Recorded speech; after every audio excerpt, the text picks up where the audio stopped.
Well, what we're looking at is a slide from a Hitler Youth film strip that was supposed to educate German youth about Jews in Germany. And one of the goals of it was to show that Jews were not a European people. So this slide, which says the Jew is a bastard, means that racially, Jews are a composite of various non-European races.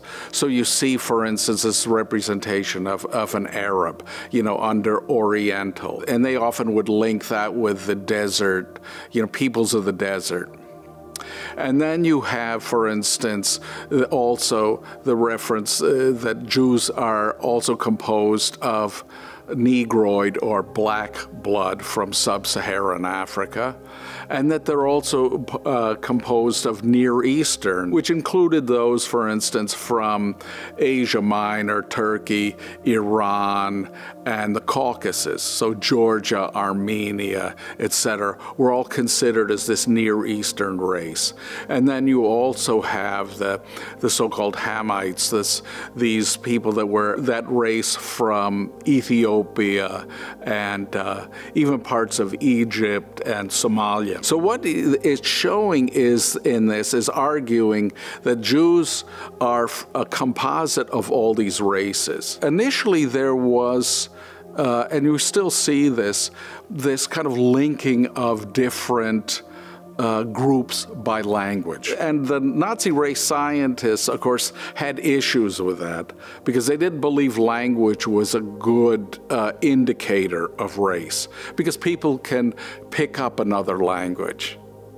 Right, they would argue that, like in Iran, for instance, that what they would say is the Indo-Germanic ruling class got submerged as a result of Muslim conquests, that society diminished, but those new peoples adopted Persian. And so they had issues with language and said, no, we have to look at race, which is biologically determined.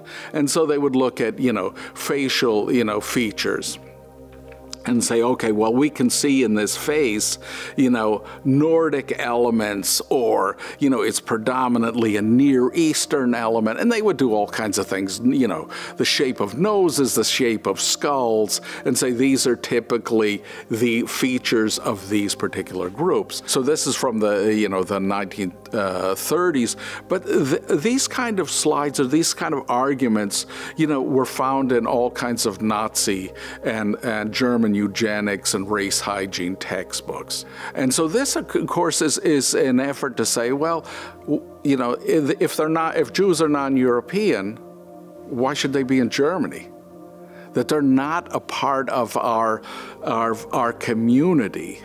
They're outside it, so they shouldn't be here. And so this kind of propaganda serves to justify first the forced mass emigration of Jews from Germany, and also, to the notion of that you have to move them out, whether that's through expulsions or something else, because they are non-European, they don't belong there, and you shouldn't encourage any type of intermarriage or interbreeding. But I think that they went further in their descriptions of the Jews, because they made Jews into this kind of threatening, devious criminal race. In this Nazi ideology, the Jews were embodiment of evil, that Jews were criminal by nature, that Jews, wanted only to intermingle with themselves or intermarry with themselves. And yet at the same time they would say, well, the Jews also want to corrupt other peoples